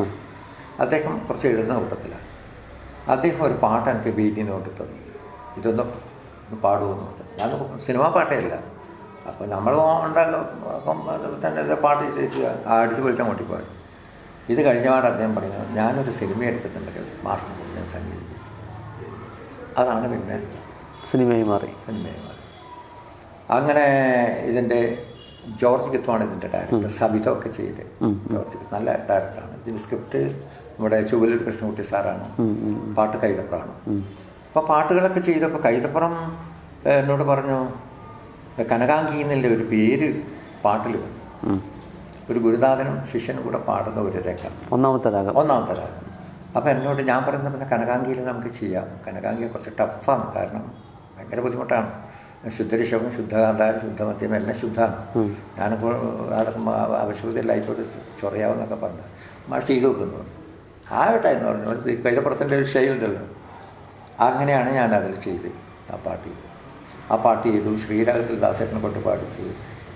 ഇതിൽ ഈ കനകാംഗി എന്ന് പറഞ്ഞ പാട്ട്, ആ പാട്ട് ഞാനും ദാസേട്ടനും കൂടെ പാടി. ചിത്രേനെ എല്ലാ പാട്ടുകളും ഭയങ്കര ഹിറ്റായിരുന്നു. നല്ല ഹിറ്റാണ്. ശ്രീരാഗം നല്ല പാട്ടൊക്കെ. അങ്ങനെ ഇതൊക്കെ കഴിഞ്ഞിട്ട് ഞാൻ സ്കൂളിലേക്ക് വന്നപ്പോൾ വീണ്ടും എനിക്കൊരു ഫോൺ കോൾ വന്നു. രാമേന്ദ്ര മാഷ് ഒന്ന് കന്യാകുമാരി വരണം, ഷൂട്ടിങ് നടക്കുന്നുണ്ട്. ഞാൻ പറഞ്ഞു പാട്ടെല്ലാം ചെയ്ത് തന്നിട്ടല്ലോ, അപ്പോൾ പിന്നെ എന്തിനാണ് ഞാൻ വരട്ടെ, എനിക്ക് ലീവും ഇല്ല. അപ്പോൾ അല്ല വന്നേ പറ്റൂ സാർ, അതിൽ സ്വരങ്ങളൊക്കെ ഉണ്ടായതുകൊണ്ട് മാഷുണ്ടാകുമ്പോൾ പെട്ടെന്ന് ഇങ്ങനെ അല്ലെങ്കിൽ ഇടക്കിടക്ക് കട്ട് ചെയ്തെടുത്തുകൊണ്ടിരിക്കേണ്ടി വരും, എല്ലാ ബുദ്ധിമുട്ടാണ്. മാഷുണ്ടാകുമ്പോൾ അതിനൊരു അവരോട് പറഞ്ഞു കൊടുത്താൽ പെട്ടെന്ന് നമുക്ക് എടുത്ത് തീർത്താൽ മതി. നമ്മുടെ അന്നത്തെ സ്കൂളിൽ HM ഒരു നളിനി ടീച്ചറായിരുന്നു. നളിനി ടീച്ചർ കർണാടക മാത്രം, അധികം കർണാടക മലയാളമാണ്. അരവിന്ദ് മാഷ് മുമ്പാണോ സാർ? അരവിന്ദ് മാഷ് മുമ്പ്. അപ്പോൾ ഫോൺ എനിക്ക് മൊബൈലൊന്നും ആ സമയത്തില്ല. അപ്പോൾ ഫോൺ ലാൻഡ് ലൈൻ ഫോണിൽ വന്നപ്പോൾ എന്നെ വിളിച്ചിട്ട് പ്യൂണിനെ വിളിച്ചിട്ട് പറഞ്ഞിട്ട് ഞാൻ അറ്റൻഡ് ചെയ്തത്. എനിക്ക് ആകെ ഒരു മാനസികമായിട്ട് വല്ലാതെ വിഷമം. എന്തായാലും വന്നേ പറ്റുമെന്ന് വെച്ചിട്ട് ഫോൺ കട്ട് ചെയ്തു. അപ്പോൾ ടീച്ചറിനോട് രാമചന്ദ്ര മാഷി എന്തെങ്കിലും മുഖത്ത് ഒരു വല്ലാത്തൊരു വീട് എന്നൊക്കെ പറഞ്ഞു കർണാടക. ഞാൻ പറഞ്ഞു അല്ല ടീച്ചർ, ഇങ്ങനെ ലൊക്കേഷൻ വിളിച്ചിന്, എന്തായാലും പോകണം, ഷൂട്ട് നടക്കുന്നുണ്ട്. നിങ്ങളെല്ലാം ചെയ്ത് കൊടുത്തിട്ട് ബന്ധത്തല്ലേ, പിന്നെ ഇതിന് രണ്ടാമത്തെ അങ്ങോട്ട് പോകേണ്ട ആവശ്യമുണ്ടോ? അപ്പോൾ ഞാൻ പറഞ്ഞു ഇങ്ങനെ പോയേ പറ്റൂ ടീച്ചർ. രാമചന്ദ്ര മാഷ് പോട്ട് കുഴപ്പമില്ല എന്നൊക്കെ പറഞ്ഞ ടീച്ചർ അനുവദിച്ചു. ലീവെല്ലാം ആക്കി പാസ്സാക്കി തന്നു. അവിടെ എത്തിയപ്പോഴാണ് ഈ സംഗതി അറിഞ്ഞത്, ഇതിൻ്റെ അകത്ത് റോളുണ്ട്. റോള് മറ്റൊരാൾ, എനിക്ക് തോന്നുന്നു വിനീതനെ കൊണ്ടായിട്ട് അഭിനയിപ്പിക്കാൻ. അതെന്തോ കോൾ ഷീറ്റ് എന്തോ അങ്ങോട്ടും ഇങ്ങോട്ടും ക്ലാഷായിട്ട് വരാൻ പറ്റാത്ത വിനീതനെ തോന്നുന്നു എനിക്ക്. അതാണ് എൻ്റെ തന്നെ. ഞാൻ പറഞ്ഞു എനിക്കിതിനെ കുറിച്ചിട്ടൊന്നും ഹെയർസ്റ്റൈലൊക്കെ മാറ്റി മാഷുടെ ഹെയർസ്റ്റൈല മാറ്റി എന്നോട് പറഞ്ഞു ഒന്നും വേണ്ട, മാഷ് ഇങ്ങനെ ഇരുന്നാൽ മതി, രണ്ടുപേരും ഇങ്ങനെ മുള്ളുന്ന പോലെ അഭിനയിച്ചാൽ അത്. എൻ്റേതായ രീതിയിൽ ഞാൻ ആകെ വിഷമായി. അപ്പോൾ അത് നല്ല റോൾ തന്നെയായിരുന്നു. അതായത് അതാണ് എൻ്റെ ജീവിതത്തിൽ എനിക്ക് ഏറ്റവും, എനിക്ക് രാജരാജേശ്വര ക്ഷേത്രത്തിൽ നിന്ന് പട്ടും വളിയും തന്ന് ചുവപ്പൊക്കെ കൊടുത്ത് പട്ടും വളിയും ആചാരമര്യാദ പ്രകാരം തന്ന സംഗീത കുലപതി എന്ന് പറഞ്ഞ പുരസ്കാരമാണ്. അത് ബ്രാഹ്മൺ സംഗീത സഭ ആ സഭയിൽ നിന്നാണ് ഇത് തീരുമാനം എടുത്തതും എനിക്ക് തരുന്നത്. ഞാൻ പേരുകൊണ്ട് പറയുന്നത് ഞാനും ഒരു അധകൃതനാണ്, ഒരു ഗീഷ്ടി, അങ്ങനെയാണ് ഞാൻ. സംഗീതത്തിലൊന്നുമില്ലല്ലോ സാർ. പക്ഷേ ഈ കഥയായിട്ട് ബന്ധപ്പെട്ട് നോക്കുമ്പോൾ എനിക്കത് എൻ്റെ ജീവിതത്തിൽ അത് അനുഭവിക്കുവാൻ സാധിക്കും. അതിൻ്റെ അകത്ത് ഒരു അധകൃതനായിട്ടൊരു ശിഷ്യൻ, സംഗീതവാസനയുള്ള ഒരു ശിഷ്യന്, അതൊരു കുട്ടിയെ ഈ ബ്രാഹ്മണജനായിരിക്കുന്ന സംഗീതത്തിൽ നെടുമുടി വീണു പരിചയപ്പെടുകയാണ്. അതിൽ നെടുമുടി വീണുവിൻ്റെ കഥാപാത്രം. അപ്പോൾ ഈ കുട്ടിയുടെ സംഗീതവാസന കണ്ടിട്ട് കുട്ടീനെ എങ്ങനെ പഠിപ്പിക്കണം എന്നുള്ളൊരു ഭയങ്കര മോഹത്തിലാണ് ഇദ്ദേഹം. അപ്പം അതിൻ്റെ അകത്ത് എനിക്ക് ഒരു സംഗീത കുലപതി എന്നുള്ള നല്ലൊരു പുരസ്കാരം അതിൽ സിനിമയിൽ എനിക്ക് തരുന്നുണ്ട്. തളികയിൽ എന്നെ നിർത്തിയിട്ട് നെടുമുടി വീണു കിണ്ടീനെ കൊണ്ട് എൻ്റെ കാല് കഴുകുന്ന ക്ഷീണം ഇപ്പോഴും അതൊക്കെ ഞാൻ ശരിക്കും പറഞ്ഞ കാര്യം പോയി. എൻ്റെ കണ്ണ് നിറഞ്ഞിട്ട് മേക്കപ്പ് എല്ലാം ചെയ്തല്ലേ, വെള്ളം ഇങ്ങനെ ഉറ്റിപ്പോയി അദ്ദേഹത്തിൻ്റെ പുറത്ത്. ആകെ വേസ്റ്റ് ഇങ്ങനെ ഇട്ടിട്ട് ഇങ്ങനെ കഴുകുമല്ലേ ചെയ്യുന്നു. ഇത്രയും വലിയൊരു മഹാനുഭാവനായിരിക്കും നടൻ. എൻ്റെ കാല് വേണുചേട്ടൻ്റെ അപ്പോഴാണ് എന്നോട് മുണ്ടിക്കൂടാ എന്നൊക്കെ പറഞ്ഞ് വീണ്ടും കട്ട് ചെയ്തിട്ട് ഷോർട്ട് എടുത്തു. പിന്നെ പറഞ്ഞു മോനെ ഇതൊക്കെ സിനിമയാണ്, ഇതൊക്കെ അതൊക്കെ നമ്മളെന്തും ചെയ്യണം, അതൊന്നും വിഷയമാക്കണ്ട. അതാണ് എനിക്ക് എൻ്റെ ജീവിതത്തിൽ ഒരു സംഭവിച്ചു. അതാണ് ശ്രീരാഗത്തിൻ്റെ അവസ്ഥ. അതിനകത്ത് ഒരുപാട് പാട്ടുകളുണ്ട്. ഞാനും ചിത്രയുടെ ഡുവറ്റ് പാടി, നീലക്കടക്കണ്ണോട്, പിന്നെ കനകാംഗി, ശ്രീരാഗം, പിന്നെ രാവിൻ്റെ നിഴലായി മാറുന്ന സന്ധ്യ, പരിശോധന ഞാനും ചിത്രയും കൂടെ പാടി. ഓമനപ്പൂന്തിങ്കൾ പൂങ്കുരും നല്ല പാട്ട്. സുപ്രിയ പാടി. അല്ല അതാണ് ഒരു അത് KPS അല്ല, KPS ലളിതല്ല, ആരാണ്? സുകുമാരി അവരഭിനയിക്കുന്നല്ലേ? Okay sir. അവരുടെ ഗീത, പിന്നെ ഋഷഭാവ. Okay sir. ഓണത്തിൻ്റെ സങ്കല്പം ശരിക്കും മാഷിൻ്റെ അറിവ് വെച്ച് എന്താണ് ഓണത്തിൻ്റെ സങ്കല്പം? ഓണത്തിൻ്റെ സങ്കല്പം അത് ചോദ്യത്തിൽ തന്നെ അതിൽ ഒന്നുമില്ല, സങ്കല്പമാണ്. സങ്കല്പം എന്നോട് ഇങ്ങോട്ട് തന്നെ ചോദിച്ചു. അതെ സാർ, സങ്കല്പം. അതെ. ഓണം നമ്മളൊക്കെ എന്താണ് മാവേലി നാട് വാണിയിടും കാലം മനുഷ്യർ മനുഷ്യരെല്ലാവരും ഒന്നുപോലെ. അതെന്താണ് അതിൻ്റെ സത്യം എന്ന് വരെ നമ്മൾ അന്വേഷിച്ച് പോകേണ്ടതാണ്. കാരണം മാവേലി വാണകാലം എന്ന് പറഞ്ഞിട്ടില്ല, ഇനി ആവാം, സങ്കല്പത്തിലും ആവാമല്ലോ, ശരി, നടന്നിട്ടുണ്ടാവാം. അപ്പം നമ്മൾ ഇതിനെയല്ല അടിസ്ഥാനപ്പെടുത്തുന്നത്, നമ്മൾക്കൊരു വിശ്വാസമാണ്. ആ വിശ്വാസമാണ് നിശ്വാസത്തോടുകൂടി ഒരു ആശ്വാസം നമുക്ക് കിട്ടുന്നത്. ശ്വാസം ശ്വാസം ശ്വാസം, നിശ്വാസം ആശ്വാസം വിശ്വാസം. വിശ്വാസം എന്നാണ് ഈ രണ്ട് ശ്വാസവും വരുന്നത്. ഇന്നൊരു മനുഷ്യൻ്റെ ആവറേജ് വയസ്സ് 70 പോലും. ഈ 70 വയസ്സിൽ നമ്മൾ ജീവിച്ച് തീർക്കേണ്ടത് 25,567 ദിവസത്തിൻ്റെ സമയമാണ്. ഈ 25,567 ദിവസത്തിൻ്റെ സമയത്തിൻ്റെ 9,000 ദിവസത്തിൻ്റെ സമയം ഉറങ്ങിക്കഴിഞ്ഞു. 8,500 ദിവസത്തിൻ്റെ സമയം നല്ല കാര്യങ്ങൾ ചെയ്തും പൊട്ടത്തരം ചെയ്തും അത് ചെയ്തും അങ്ങനെ അടുത്ത തലമുറക്ക് വേണ്ടി. എൻ്റെ മോൻ്റെ ഉത്തമപുത്രനായ രംഗനാഥനെ പോലിൻ്റെ മഹാപ്രതികൾ ഇനി പുറത്തേക്ക് വരാണ്ടെത്തത്, അവർക്കൊക്കെ എന്തെങ്കിലും ചെയ്യാനുള്ള ഒരു മഹാഭാഗ്യം ഉണ്ടാക്കി കൊടുക്കാനുള്ള സമയം എത്രയാണ്? 8,567 ദിവസത്തിൻ്റെ സമയം മാത്രമേ ഉള്ളൂ. ഇതിലിടക്ക് നമ്മുടെ ജീവിത യാത്രയുടെ അടിസ്ഥാനപരമായിട്ടുള്ള ഒരുപാട് വിശ്വാസങ്ങളുണ്ട്. അത് ഓരോ മനുഷ്യനും ബലം തരുന്നതാണ്. അത് നമ്മുടെ ജീവിതയാത്രയുടെ ഒരു സൗകുമാര്യത്തേക്ക് നന്മയെ വെടിച്ച്, അതായത് തിന്മയെ വെടിഞ്ഞ് നന്മയെ പൊലിപ്പിച്ച് കൊണ്ടുവരാനുള്ള ഒരു വിശ്വാസം നമ്മളിൽ എല്ലാവരിലും ഉണ്ട്. അതുപോലെയാണ് നമ്മളിത് ആഘോഷിക്കുന്നത്. ഈ ഓണം, വിഷു, അത് ഇതിൻ്റെയൊക്കെ അടിസ്ഥാന കഥകൾ വേറെ ഉണ്ടായിരിക്കാം. പക്ഷെ എന്തായാലും ഒരു കൂട്ടായ്മയുള്ള ഒരു ഏകോപനതയുടെ ഒരു മനസ്സുകൊണ്ടുള്ള ഒരു സമീപനം, ഒരു കൂട്ടായ്മ ഉണ്ടാക്കിയെടുക്കലാണ് എനിക്ക് പറയാനുള്ളത്. സർ, ഞാൻ ഒരുപാട് സ്ഥലത്ത് പ്രോഗ്രാമിന് പോയ സമയത്ത്, അതായത് കോഴിക്കോടിനപ്പുറത്ത് എറണാകുളം ഭാഗം വരെ പോയ സമയത്ത് നമ്മളിപ്പോൾ അനൗൺസ് ചെയ്യുമ്പോൾ കാഞ്ഞങ്ങാട് സംഗീതരത്നം, കാഞ്ഞങ്ങാട് രാമേന്ദ്രൻ മാഷ്ട ശിഷ്യൻ എന്നൊക്കെ പറഞ്ഞ് ചെയ്യുമല്ലോ. അപ്പം പാട്ടിന് ഒരുപാട് സ്നേഹിക്കുന്ന ആൾക്കാർ വന്ന് പറയും, ഇവിടെ നിങ്ങളെ ഗുരു പാടിയിട്ടുണ്ട്, എല്ലാം ഇങ്ങനത്തെ പാട്ടുകളാണ് പാടിയത്. അപ്പം ഞാൻ ഗാനമൊക്കെ സുമുഹൂർത്തമായി പാടാറുണ്ട്. അപ്പം അവർ പറയും, ഈ ലാൽ സലാം സിനിമയിലെ താരീ തരതരീര ഗോപാങ്കനെ, രാമകഥ, അങ്ങനത്തെ എല്ലാം പാട്ടുകളാണ്, 7 സ്വരങ്ങൾ, ഇങ്ങനത്തെ പാട്ടുകളാണ് മാഷ് പാട്ട് ദാസേട്ടൻ എങ്ങനെയോ പാടി കേൾക്കുമ്പോൾ ദാസേട്ടൻ തന്നെയാണ് പാട്ട് എന്നൊക്കെ വളരെ വളരെ മാഷിനെ കുറിച്ച് അവർ വാചാലമായിട്ട് ഭയങ്കരമായിട്ട് പറയും. മാഷ് ആ കാലഘട്ടത്തെക്കുറിച്ച് ഒന്ന് പറയുമോ? ആ കാലഘട്ടത്തെ ഗാനമേളകൾ, കാരണം പലയാളും പറഞ്ഞതാണ്, വെള്ള ഡ്രസ്സും താടിയും വെള്ള ചെരുപ്പും മാത്രമല്ല, ശബ്ദം പോലും ഗാനമേളകളിൽ ദാസേട്ടൻ തന്നെയാണ്. ഇതിനിടയിൽ ഞാൻ മാഷ് ഇൻ്റർവ്യൂ കണ്ടപ്പോൾ അത് ഭയങ്കര, അത് ശരിക്കും ഒറിജിനലാണ് അതൊക്കെ. അതെ, അത് കണ്ടപ്പോൾ ആ ഹമ്മിങ് ദാസേട്ടൻ തന്നെയാണത്. കാരണം അതെങ്ങനെയാണ് സാധിക്കുന്നത് സാർ? അത് അത്ര ഒരു സാമ്യം എങ്ങനെ വരുന്നു? എനിക്ക് പണ്ടേ ഈ ടഫ് സോങ്ങിനോടാണ് എനിക്ക് താല്പര്യം. എളുപ്പത്തിലെ പാട്ടുപാടി ഇങ്ങനെ ഒപ്പിച്ചിട്ട് പോകുന്നത് എനിക്കിഷ്ടമല്ല പണ്ടേ. കാരണം നമുക്ക് എന്തെങ്കിലും ഒരു ചെറിയൊരു കഴിവുണ്ടെങ്കിൽ അത് ജനത്തിന് അറിയിക്കണം. അതെൻ്റെ ഒരു ഒറ്റ മൂല്യമാണ്. നല്ല പാട്ടുകളെടുത്ത് കുറേ പ്രാക്ടീസ് ചെയ്ത് പെർഫെക്റ്റ് ആക്കിയിട്ട് എന്തെങ്കിലുമൊക്കെ ചെറിയ പൊടിപ്പുണ്ടെങ്കിലും അതിൻ്റെ കൂടെ ഞാൻ ആഡ് ചെയ്തിട്ടൊക്കെയാണ് ഞാൻ പാടുന്നത്. അതുകൊണ്ട് എനിക്ക് ഇന്നും ആ പേര് ഇപ്പോഴും ഉണ്ട്, തുബടി മാഷാ. തുബടി മാഷ. ഒരുപാട് പാട്ടുകൾ, ദേവസഭാതനം 2 ആൾ പാടുന്ന പാട്ടാണ്, ഒറ്റയ്ക്ക് പാടുക. കനകസിംഹാസനത്തിൽ കയറിയിരിക്കുന്ന ശൂനകനവ് പറഞ്ഞ ശുംഭനും ദാസേട്ടനും ജയേട്ടനും കൂടി പാടി ഒറ്റക്കാ പാടും. അങ്ങനെയൊക്കെ ഒരുപാട് അനുഭവങ്ങളും ആ അനുഭവങ്ങളാണ് ഇന്നും ഒരു അടയാളപ്പെടുത്തലായിട്ട് എനിക്ക് കിട്ടുന്നത്. കാഞ്ഞങ്ങാട് രാമേന്ദ്രൻ എന്ന് പറയുന്നത് ഒരു ഇന്ന് ലോകം മുഴുവനും അങ്ങനെ പ്രശസ്തി എന്നല്ല ഞാൻ പറയുന്നത്, എന്നെ ഓർക്കാനുള്ള ഒരു അടയാളപ്പെടുത്തലുകൾ ഇത്തരം പാട്ടുകളുടെ സെലക്ഷനും അതിൻ്റെ പ്രസൻറ്റേഷനുമാണ്. അതെ, തീർച്ചയായിട്ടും. കാരണം അവരതാ പറഞ്ഞത്, അത്രയും നല്ല എല്ലാം ക്ലാസിക്കലാണ് പാടി, എന്ത് പാടിയാലും നമുക്കത് അത്ര നല്ല ഗാനങ്ങളായിരുന്നു. അപ്പോൾ അവർ മാഷയുടെ ശിഷ്യൻ എന്ന് പറയുമ്പോൾ എന്നെ ഇങ്ങനെ എടുത്ത് പൊക്കുകയാണ് അവർ. കാരണം വെച്ചാൽ അത്രയും രാമേന്ദ്രൻ മാഷ ശിഷ്യനാണെന്ന് പറഞ്ഞിട്ട്. കാരണം അതിൽ ഒരുപാട് സന്തോഷിക്കുന്നു. സാർ, എന്നെ പോലത്തെ ശിഷ്യഗണങ്ങളെ കുറിച്ച് എന്താണ് മാഷിന് പറയുന്നത്? ഒരുപാട്, അതായത് കേരളത്തിൽ ഉമേശൻ പറഞ്ഞതൊക്കെയാണ് ഞാനും വീണ്ടും പറയുന്നത്. കാരണം നമുക്ക് ഉമേശനിങ്ങനെ പോയി പുറത്ത് പോയി പരിപാടികൾ നടത്തുമ്പോൾ കിട്ടുന്ന ഒരു കയ്യടിയും ഒരു പേരും, ഇടക്ക് എന്നെ ഒരു പേര് ഇൻട്രൊഡ്യൂസ് ചെയ്യാനുള്ളൊരു മനസ്സും അതെല്ലാവർക്കും ഉണ്ടായിട്ട് വരില്ല. ശിഷ്യന്മാരെന്ന് പറഞ്ഞിട്ട് കാര്യമില്ല.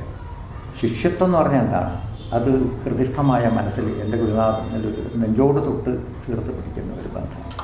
അതിപ്പോൾ ഞാൻ ഏറ്റവും കൂടുതൽ കാണുന്നത് ഉമേശനാണ്. ഉമേശൻ ഇപ്പോൾ ഒരുപാട് സിനിമയിലൊക്കെ പാടാൻ വേണ്ടി പോവുകയാണ്. പല തമിഴ് പടങ്ങൾ മലയാളത്തിലേക്ക് വരുന്നത്, എൻ്റെ പാട്ടുകൾ ഇപ്പോൾ പാടാൻ വേണ്ടി പോകുന്നുണ്ട്, ഞാനും പാടിപ്പിക്കാൻ വേണ്ടി പോകുന്നുണ്ട്.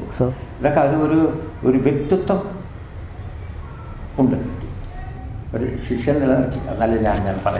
സന്തോഷം. കാരണം സത്യമാണത്. നമ്മൾക്ക് ഈ മ്യൂസിക് എന്ന് പറഞ്ഞാൽ തന്നെ അതിനെ ഉൾക്കൊള്ളുന്ന ആ ഒരു ശക്തി നമുക്കുണ്ട്. എന്താണ് മ്യൂസിക് എന്ന് പറഞ്ഞാൽ?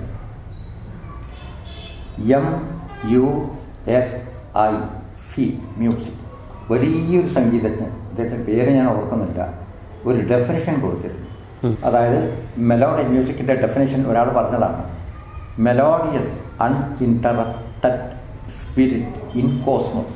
കോസ്മോസ് എന്ന് പറഞ്ഞാൽ പ്രപഞ്ചം, ഇൻ പ്രകൃതി, പ്രപഞ്ചത്തിൽ. അൺഇൻറ്ററപ്റ്റഡ് എന്ന് പറഞ്ഞാൽ അവിരാമമായി ഒഴുകിക്കൊണ്ടിരിക്കുന്ന ശ്രവണസുന്ദരമായ, മെലോഡിയസ് ശ്രവണസുന്ദരമായ സ്പിരിറ്റ്, നമ്മുടെ ആത്മാവ് അല്ലെങ്കിൽ ജീവചൈതന്യം, പ്രപഞ്ചത്തിൻ്റെ ജീവചൈതന്യം, ശ്രവണസുന്ദരമായ ശബ്ദവിശേഷം, ഒഴുക്ക്, അതായത് അൺഇൻറ്ററപ്റ്റഡ് എന്ന് പറഞ്ഞാൽ നിൽക്കാതെ ഒഴുകിക്കൊണ്ടിരിക്കുന്ന, അതാണ് MUSIC മ്യൂസിക്. ശരിക്കും ഞാൻ മാനസിക ആരോഗ്യത്തിൻ്റെ ഡോക്ടറൊന്നുമല്ല, ചികിത്സിക്കുന്ന ഡോക്ടറൊന്നുമല്ല. എങ്കിലും ഞാൻ പറയുകയാണ്, ഒരു പാട്ട് കേൾക്കുക, ഒരു പാട്ട് പാടുക, അല്ലെങ്കിൽ ശ്രവണസുന്ദരമായ ഒരു മ്യൂസിക് ഇൻസ്ട്രുമെൻ്റ് വായിക്കുന്നത് നമുക്ക് കേൾക്കുക എന്ന് പറയുമ്പോൾ നമ്മുടെ മനസ്സിലുണ്ടാകുന്ന ഈ തലച്ചോറുമായി ബന്ധപ്പെട്ട രാസമാറ്റങ്ങൾ ഒരുപാട് സംഭവിച്ചിട്ടുണ്ട്. നമുക്ക് മണപ്പിക്കാൻ പറ്റാത്തത്, രുചിക്കാൻ സാധിക്കാത്തത്, കേൾക്കാൻ കൊള്ളാത്തത്, കാണാൻ ഇഷ്ടപ്പെടാത്തതൊക്കെ നമ്മളിൽ വരുമ്പോൾ നമ്മളെ ബ്രെയിൻ, നമ്മളെ തലച്ചോറ് ഒരു ഹോർമോൺ പ്രൊഡ്യൂസ് ചെയ്യും. അതിന് കോർട്ടിസോൾ എന്ന് പറഞ്ഞ ഒരു സ്ട്രെസ് ഹോർമോണാണ്. അപ്പോഴാണ് നമുക്ക് പിരിമുറുക്കം വരുന്നത്. എടുത്ത് ചാടാനും ചീത്ത പറയാനും തുപ്പാനും മധുരത്ത് പൊട്ടിക്കാനും ഒക്കെ നമുക്ക് വല്ലാത്തൊരു വിഭ്രാന്തി വരുന്നത്. അത് ബ്ലഡിൽ അത് നിറയുന്നതിന് മോശമാണ്. അത് ഈ കോർട്ടിസോൾ എന്ന് പറഞ്ഞ ഒരു സ്ട്രെസ് ഹോർമോണാണ്.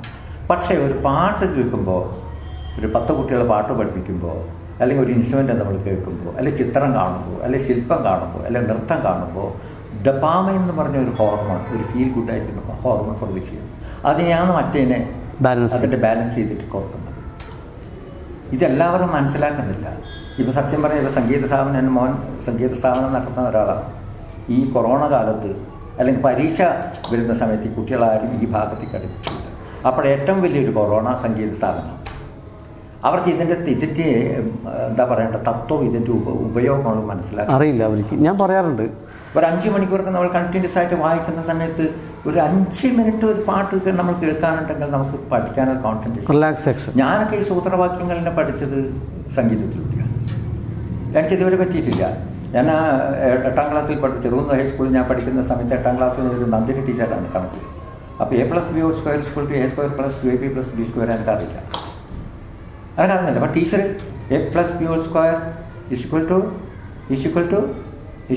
കൈ ഇങ്ങനെ ചൂണ്ടും. അപ്പം നമ്മൾ പറയണം, ആരെയും ചൂണ്ടുന്ന അവർ ഉത്തരം പറയണം. എനിക്ക് കിട്ടില്ല, ഞാൻ ഇങ്ങനെ വെറുതെ ഉണ്ടാക്കും, കിട്ടില്ല. അങ്ങനെ ഇമ്പോസിഷൻ 100 തവണയ്ക്ക് ഇമ്പോസിഷൻ എഴുതിയിട്ടും ഇനി പറയാമെന്ന് പറഞ്ഞു, കിട്ടുന്നില്ല. പക്ഷേ എൻ്റെ മനസ്സിലൊരിക്കൽ ഞാൻ ഇവിടെ ക്ഷേത്രത്തിൽ കുളത്തിൽ കുളിക്കാൻ പോകുന്ന സമയത്ത് നിക്കറെല്ലാം ഇട്ടിട്ടാണ് പോവുക. കാരണം ഒറ്റ നിക്കറും ശേഷം എനിക്കുണ്ടായിരുന്നു. അത് അലക്കി ആറിയിടണം. ഉച്ചയ്ക്ക് ശേഷമാണ് ഷിഫ്റ്റ് പ്രകാരം നമുക്ക് ക്ലാസ് തുടങ്ങും. അതെ, അതുകൊണ്ട് ഇത് അലക്കി ആറിയിടുന്നത് വരെ കുളിക്കണം. അതുകൊണ്ട് വെള്ളത്തിൽ എല്ലാ സർക്കസും എനിക്ക് ഇപ്പോൾ അറിയാം. അപ്പോൾ ഈ സമയത്ത് ടീച്ചറെല്ലാം ഇങ്ങനെ ഓടിച്ചിട്ട് ഇതെങ്ങനെ പഠിക്കാൻ പറ്റുന്നത്. അപ്പോൾ ഈ ഒരു ട്യൂണ് എൻ്റെ മനസ്സിൽ വരികയാണ്. ടീച്ചറ് A+B² ഇങ്ങനെ പറയുന്നതല്ലേ. അപ്പം A+B² എനിക്കൊരു ഈണ അതിന് കൊടുക്കാറുണ്ട്. A+B² ടീച്ചർ അങ്ങനെയല്ലേ പറയല്ലേ, = സരിഗമ. അപ്പം അതിൻ്റെ ഉത്തരം എന്നോട് പറയും A² + 2AB + B² എന്നാൽ പഠിപ്പിക്കും. അപ്പോൾ എനിക്കത് തോന്നി. അപ്പം ഞാനെന്താക്കി, A+B² = A² + 2AB + B². അടുത്തതും A-B² is equal to A square minus 2ab plus B square. ഇത്ര സുന്ദരമായിട്ട് പെട്ടെന്ന് പഠിക്കും. ഞാനത് ക്ലാസ് പോയിട്ട് പാടിയിട്ട് ടീച്ചർ ഒറ്റ കാര്യത്തിൽ അങ്ങനെ പഠിക്കാനുള്ള ഒരു സഹായം കൂടിയാണ് സംഗീതം. ഇതൊന്നും പലരും മനസ്സിലാക്കുന്നില്ല. അതുപോലെ ഞാനിപ്പോൾ പറയുന്നത് കൊണ്ട് കുട്ടികളെല്ലാം ഇനിയിപ്പോൾ രാത്രി ചോറ് അമ്മയെ ചോറ് കൊണ്ടാന്ന് പറയുന്നത് വേണ്ട. പക്ഷെ നമ്മൾ വർത്തമാനം പറയുന്നതിനുമില്ലേ ഈണത്തോടെ പഠിക്കുമ്പോൾ പെട്ടെന്ന് സംഗീതം എന്ന് പറഞ്ഞാൽ അതാണ്. നമ്മുടെ വെറും കീർത്തനങ്ങളിലോ അല്ല പാട്ടുകളിലോ മാത്രമല്ല. ഇപ്പൊ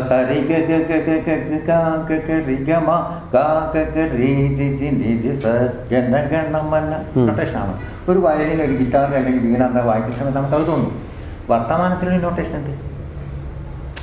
ഞാനിപ്പം നിന്റെ ഏത് വഴിയാണ് നിന്റെ വീടിന്റെ വഴിയായി പടന്നക്കാട് അല്ല നീലേശ്വരം കടപ്പുറ കടിഞ്ഞുമില്ല അതിലെ ഒരു ഇടവഴിയിൽ കൂടെ ഞാൻ പോകുമ്പോൾ എന്നെ അറിയുന്ന ഒരാൾ ഇങ്ങോട്ട് തിരിച്ചു വരും. അപ്പോൾ എന്നോട് ഇരിക്കുന്നത് എന്നെ അറിയുന്നതാണ്. നീ എടിയാ പോന്നേ അല്ലേ? അപ്പോൾ നീ എടിയാ പോന്നേ സത്തൊക്കെ ഇരിക്കുക നീ എടിയാ പോന്നേ ആ. അപ്പം ഞാൻ അതേ ശ്രുതിയിൽ ഞാൻ പറയും ഏടിയില്ല കേസാ എല്ലാറ്റിനും നൊട്ടേഷനാണ്. ഞാൻ അവനോട് അന്നേ പറഞ്ഞിന് പോണ്ട പോണ്ട പോണ്ട സാഗ രീക രീക സദാ രീക രീക രീക എല്ലാം നൊട്ടേഷനാണ്. അപ്പം സംഗീതം മാത്രമല്ല, ഈ പ്രപഞ്ചം മുഴുവനും അറിഞ്ഞിരിക്കുന്ന സംഗീതം. ശാസ്ത്രജ്ഞന്മാർ ആൽബർട്ട് ഐൻസ്റ്റൈൻ നല്ല വയലിനിസ്റ്റാണ്, മറ്റേ മാർക്സ് പ്ലാങ്ക് നല്ല പിയാനിസ്റ്റാണ്, ലിയാനോർഡോ ഡാ വിഞ്ചി നല്ല ചിത്രകാരനാണ്, പാട്ടുകാരനാണ്, ഫ്ലൂട്ടിസ്റ്റാണ്, പൈത്തഗോറസ്, ആര്യഭട്ടൻ, എല്ലാ ശാസ്ത്രം ഗലീലിയോ, തോമസ് ആൽവാ എഡിസൺ എന്ന് പറഞ്ഞ എല്ലാ ശാസ്ത്രജ്ഞന്മാരും സംഗീതന്മാരാണ്. ഇത് ഈ പുതിയ ജനറേഷൻസ് ഉൾക്കൊള്ളുന്നില്ല, പഠിക്കാൻ ശ്രമിക്കില്ല. അവർ പഠിക്കുന്ന ഇപ്പോൾ ഉമേശൻ്റെ അടുത്ത് നന്നായിട്ട് പഠിപ്പിക്കുന്നുണ്ട്. ഉമേശൻ നല്ലൊരു അധ്യാപകനാണ്. ഒക്കെ ചിട്ടപ്രകാരം തന്നെ പഠിപ്പിക്കുക ഞാൻ എനിക്കറിയാം, കുട്ടികൾ പറയാറുമുണ്ട്. പക്ഷേ അവരത് മനസ്സിലാക്കുന്നില്ല. ഇതിന് വേണ്ടിയിട്ടാണ് ഉമേശൻ മാഷ് ഇത്ര കഷ്ടപ്പെടുന്നത്. നമ്മളിലുള്ള ആ ബോൺ ടാലൻസ്, അവരിലുള്ള കഴിവ് പുറത്തേക്ക് കൊണ്ടുവരാൻ ഒരു വ്യക്തിത്വം അവർക്ക് ഉണ്ടാക്കി കൊടുക്കാനാണ് ശ്രമിക്കുന്നത്. സാർ, ഒരു കുട്ടി, അതായത് സാറ് പറയുമ്പോൾ ഒരു കാര്യം ഓർമ്മ വെച്ചാൽ, ഒരു കുട്ടി നന്നായിട്ട് പാടുന്ന കുട്ടി ക്ലാസ്സിൽ ഇടയ്ക്കിടയ്ക്ക് മാത്രമേ വരൂ. അപ്പം ഞാൻ പാരൻസിനോട് പറഞ്ഞു, മോള് നന്നായിട്ട് പാടുണ്ട്, നമുക്ക് പ്രൊഫഷണലാക്കാൻ താല്പര്യമില്ല എന്ന് പറഞ്ഞു. അപ്പോൾ ഞാൻ പറഞ്ഞു, നിങ്ങൾ പ്രൊഫഷണലാക്കണം, നിങ്ങളുടെ മുകളിൽ കളക്ടറോ അല്ല വേറെ അതിന് മുകളിൽ പലതും ആവട്ടെ, പക്ഷേ ഒരു പെർഫെക്ഷനോട് ഒരു പാട്ട് പാടുക അല്ലെങ്കിൽ ഏതെങ്കിലും ഇൻസ്ട്രുമെൻറ്റ് വായിക്കുക, ആ മോൾക്ക് അതിൻ്റെ എത്രയോ ഇരട്ടി വില അവിടെ കിട്ടും. ഞാൻ പറഞ്ഞ് മനസ്സിലാക്കി. അപ്പോൾ അവർ സോറി സാർ നമ്മൾ അങ്ങനെ പറഞ്ഞല്ല എന്ന് പറഞ്ഞു. അതാണ് സാറ് ഇപ്പോൾ പറഞ്ഞ കാര്യം. നമ്മൾക്കെല്ലാവർക്കും, ഞാനായാലും എൻ്റെ ശിഷ്യനായാലും, അറിവുകൊണ്ടൊക്കെ നമ്മൾ ഒരു പിടി മണ്ണ് വാരുന്ന പോലെയാണ്. ഈ പിടിയിൽ ഒതുങ്ങുന്ന മണ്ണേ നമുക്ക് കിട്ടും, നമ്മുടെ അറിവ് അത്രയേ ഉള്ളൂ. പിന്നെ വീണ്ടും വാരിയെടുക്കാൻ നമ്മൾ ശ്രമിക്കും, അതൊക്കെ പിന്നത്തെ പ്രശ്നമാണ്. നമുക്കൊരു പിടി മണ്ണ് വാരി കഴിഞ്ഞാൽ അത് ഈ കഴിയിൽ ഒതുങ്ങുന്നത് മാത്രമേ, അത്രയേ എനിക്കുള്ളൂ, അത്രയേ എൻ്റെ മോനുള്ളൂ. എനിക്കുള്ളത് അത് തന്നെയാണ് അവനുള്ളത്. അവൻ്റെ മുന്നോട്ടുള്ള വളർച്ചയ്ക്കും അതൊരു ബലമായി തീരട്ടെ, ബലമാണ് എന്ന് എനിക്കറിയാം. അതുകൊണ്ടാണ് ഞാൻ ഇത്രയും അവനെ സ്നേഹിക്കുന്നതും എല്ലാം. കാരണം ഇത്രയൊക്കെ ഞാൻ ഇഷ്ടപ്പെടുന്ന ഒരു വ്യക്തി വേറെയില്ല എൻ്റെ ശിഷ്യന്മാരിൽ. കാരണം മനസ്സുകൊണ്ട് ശുദ്ധനാണ്. അതാണ് ഞാൻ മനസ്സിലാക്കിയത്. നമുക്ക് മനസ്സെന്ന് പറയുന്നത് that is equal to God. നമുക്ക് കാണാൻ പറ്റില്ല എവിടെയാണ് മനസ്സ്, നമുക്ക് പറയാൻ പറ്റില്ല. പക്ഷെ അതറിയാം, ആ കണ്ണിലറിയാം, മുഖത്തറിയാം, ഒക്കെ അറിയാം. അതുകൊണ്ട് അതുപോലെ തന്നെ എൻ്റെ മുന്നിലിരിക്കുന്ന ശ്രോതാക്കളും സംഗീതാസ്വാദകരായ സംഗീത വ്യക്തിത്വം ജന്മസിദ്ധിയുള്ള എല്ലാ പാട്ടുകാരികളും ഒക്കെ ഒരു കാര്യം മനസ്സിലാക്കണം. സംഗീതം, music is A medicine also. അത് കാര്യമായിട്ട് നിങ്ങൾ ഉൾക്കൊള്ളണം. നിങ്ങളുടെ മുന്നോട്ടുള്ള ജൈത്ര യാത്രക്ക് അതൊരു ബലമായിരിക്കട്ടെ എന്ന് മാത്രം ആത്മാർത്ഥമായി പ്രാർത്ഥിച്ചുകൊണ്ട് സീനെറ്റ് ചാനലിലെ എല്ലാ പ്രേക്ഷകർക്കും എൻ്റെ മനസ്സ് നിറഞ്ഞ ഓണാശംസകൾ നേർന്നുകൊള്ളുന്നു. നന്ദി, നമസ്കാരം. ഇതാണ് രാമേന്ദ്രൻ മാഷ്. അതായത് സംഗീതം മാത്രമല്ല, ഒരുപാട് അറിവിൻ്റെ ഒരു കൂടാരാണ് കാഞ്ഞങ്ങാട് ശ്രീ രാമേന്ദ്രൻ മാഷ്. അതിൽ എൻ്റെ ഗുരുനാഥനായതിൽ ഞാൻ ഒരുപാട് അഭിമാനിക്കുന്ന ആ കാര്യത്തിൽ. അപ്പോൾ എല്ലാവർക്കും എൻ്റെ ഹൃദയം നിറഞ്ഞ ഓണാശംസകൾ. ചമ്പകമേറ്റിലെ എൻ്റെ മുളം കുടിലിൽ കുളിരമ്പിളിറാതലെടുത്തു കൊളുത്തും ഞാൻ, ഒരു പിടി മണ്ണിൽ മെനഞ്ഞ കിളിക്കൂട്ടിൽ ഒരു ചെറു സൂര്യനെ ഏറ്റു തുടിച്ചു കളിക്കും ഞാൻ.